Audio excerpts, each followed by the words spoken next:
नमस्कार दोस्तों, एक बार फिर से आपका स्वागत है यूट्यूब चैनल एजुकेशनल आईसीएस में। और भाई बढ़िया लगे तो सब्सक्राइब तो कर लिया करें। चलिए आज शुरू करते हैं हम बाल विकास एवं शिक्षा शास्त्र, जिसके बारे में बालक के अध्ययन की एक अवस्था के भाई जन्म से लेकर के और उसके 19 वर्ष या 20 वर्ष का होने तक का अध्ययन किया जाता है, वो कहलाता है बाल विकास एवं शिक्षा शास्त्र। यानी कि इसमें जन्म से लेकर और 19 या 20 वर्ष तक जब वो बालक होता है उसके बारे में अध्ययन किया जाता है। तो इसमें से जो कुछ संभावित प्रश्न हैं उनको छांटने का प्रयास किया है और ये आपके लिए हैं। अब इसमें आता है सबसे पहले 19वीं सदी में अमेरिका में बाल अध्ययन प्रारंभ हुआ। इसके जो जन्मदाता थे, बाल अध्ययन को प्रारंभ करने वाले, वो थे स्टैनले हॉल, इसके जन्मदाता थे। और फिर अगली बात आती है मुख्य इसमें हमारे कि निःशुल्क व अनिवार्य शिक्षा का अधिकार अधिनियम 2009। अधिनियम 2009 है, लेकिन ये देश में लागू हुआ था 1 अप्रैल 2010 को। और इसमें से ही एक प्रश्न इस तरह भी आ सकता है कि किस राज्य में नहीं हुआ था, तो ये जम्मू एंड कश्मीर में लागू नहीं हुआ था, क्योंकि जम्मू कश्मीर उस समय हमारे देश में अलग धारा के तहत जुड़ा हुआ था 2009 में। उसके बाद में 370 समाप्त हुई है। इसके बाद देखते हैं जो बालक अपने आप को वातावरण में समायोजित नहीं कर पाता वो कुसमायोजित बालक कहलाता है। यानी कि उसे कितनी ही बार किसी सवाल को समझा लीजिए, लेकिन जब वो सवाल को करने लगेगा तो वो उसको गलत ही कर देगा, तो वो ऐसा बालक कुसमायोजित कहलाएगा। अब इसमें हमारे कुछ मैंने इसको पूरा ऐड कर दिया है जिससे आपके लिए काम आ सके, प्रश्न कहीं से भी घुमा फिरा कर आए वो आपके काम आ सके। कि शैशवावस्था हमारे भारत में जो मानी जाती है विकास की अवस्थाएं, उसमें शैशव काल या शैशवावस्था जन्म से और 5 वर्ष तक मानी गई है, बाल्यकाल 6 से 12 वर्ष, और किशोरावस्था 12 से 19 वर्ष, और 19 वर्ष का व्यक्ति या युवावस्था या प्रौढ़ावस्था भी इसको कहते हैं, यानी कि पूरी तरह से वो वयस्क हो जाता है। फिर आता है हमारे मुख्य प्रश्न इसमें कि रॉस ने बाल्यावस्था को छद्म परिपक्वता का काल कहा है। अब ये है 6 से 7 वर्ष के बालक के लिए, क्योंकि उस समय उसके विकास में स्थिरता आ जाती है। हमने देखा है कि 1 से 5 बालक का विकास तेजी से होगा, और इसके बाद 6 से 12 वर्ष की स्थिति में क्या है, उसमें थोड़ी स्थिरता आ जाएगी। और फिर उस समय अभिभावक में आपने देखा होगा भाई बच्चे की लंबाई बढ़ना अचानक बंद क्यों हो गई, बंद नहीं होती, उसमें स्थिरता आ जाती है। और जब वो पहुंचता है वापस 12 से 19 वर्ष की अवस्था में, तो फिर से उसका वापस विकास प्रारंभ हो जाता है, शारीरिक विकास एकदम से फिर से प्रारंभ हो जाता है।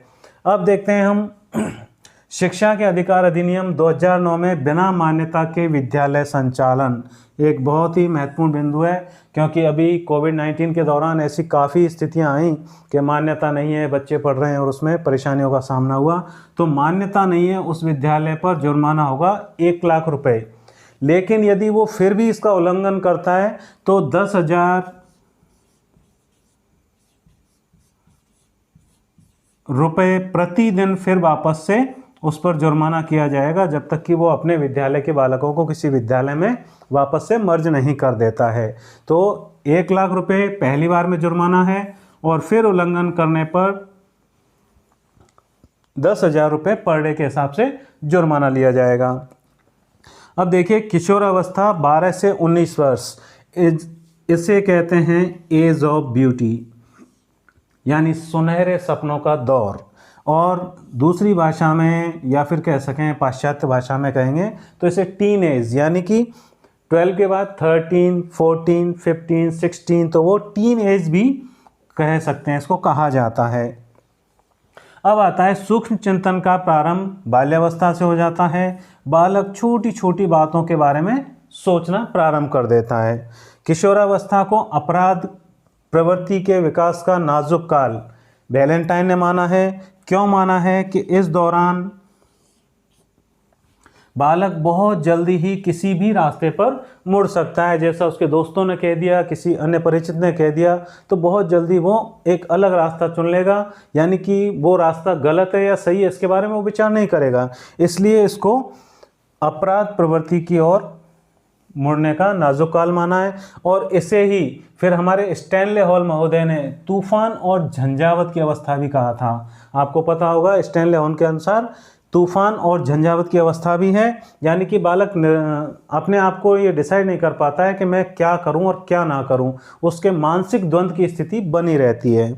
फिर देखते हैं कि विकास बड़े होने तक ही सीमित नहीं है, वस्तुतः यह तो व्यवस्थित तथा समानुगत प्रगतिशील क्रम है जो परिपक्वता प्राप्ति में सहायक है। ये हरलॉक महोदय ने कहा था, यानी कि केवल शारीरिक विकास ही नहीं होता है, इसमें मानसिक, सामाजिक और बहुत सारे उसके संवेगों का, आवेगों का, सभी तरह से विकास होता है।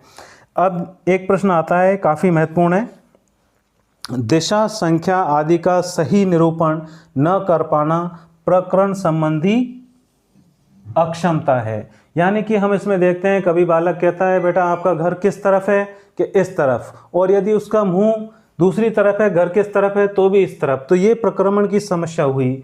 यानी कि वो अपने आप को ये डिसाइड नहीं कर पाता है कि मेरा घर अगर पूर्व दिशा में है तो मैं पूर्व दिशा की तरफ ही हाथ करूं, और यदि कोई दूसरी तरफ से पूछ रहा है तो भी पूर्व दिशा की तरफ हाथ करूं। तो ये वाली कंडीशन उसके साथ पैदा होती है। अब एक इसमें अब तक हम पढ़ते आए हैं ब्रेल लिपि, यानी जो